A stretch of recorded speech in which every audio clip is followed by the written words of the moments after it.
Et puis nous partirons aussi là où le temps n'existe plus vraiment. El Gouna, la Venise égyptienne, ville artificielle et privée, semble avoir échappé aux tourments que connaît le pays depuis maintenant 4 ans.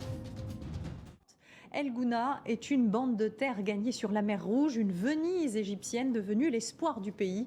Les Égyptiens comptent sur cette station balnéaire atypique pour relancer le tourisme après la révolution de 2011. Patrick Fandiot et Morgane Nou. Au soleil de l'aube, dans le reflet de la mer Rouge, l'ombre d'un décor inattendu sur la côte égyptienne. La station balnéaire d'El Gouna.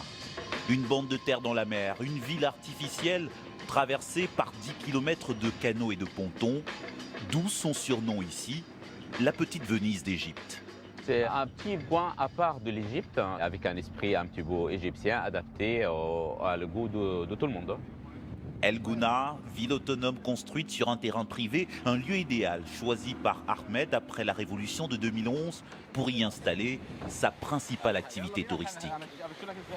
Son club de sport nautique spécialisé dans le kitesurf, ce sport de glisse sur planche volante, une des principales attractions du site balayé par des vents forts, avec sensation garantie. On n'est plus à terre, on n'est même pas dans l'eau, on est dans l'air. Tu sais pas quand tu vas atterrir, tu sais pas où tu vas atterrir, mais tu vas atterrir un jour, bien sûr.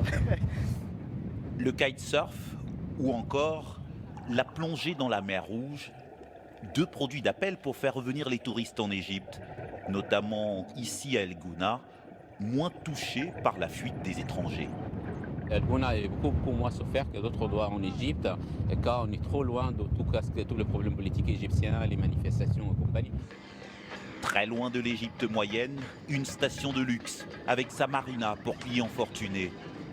Et encore, un énorme potentiel touristique pour des Français comme Jean-Philippe, déjà gérant ici de 3 hôtels. Et aujourd'hui, on parle de 10 km de côte pour environ, je crois, 30 km à 40 km² de terrain, 60% constructible encore. Loin de tout, super belle mer et franchement, tout à développer. Posé sur le sable du lagon à 600 € la nuit, voici l'hôtel le plus chic d'El Gouna et sa façade inspirée entre autres par Venise, un rêve fou de son propriétaire. Toute la maison est influencée à partir de Venise en passant par la Turquie, la Syrie, ici. Tout ce que j'avais envie, qui me plaisait, j'ai tout mis ensemble et ça a donné ça, voilà. El Gouna, comme un air de Riviera à l'égyptienne.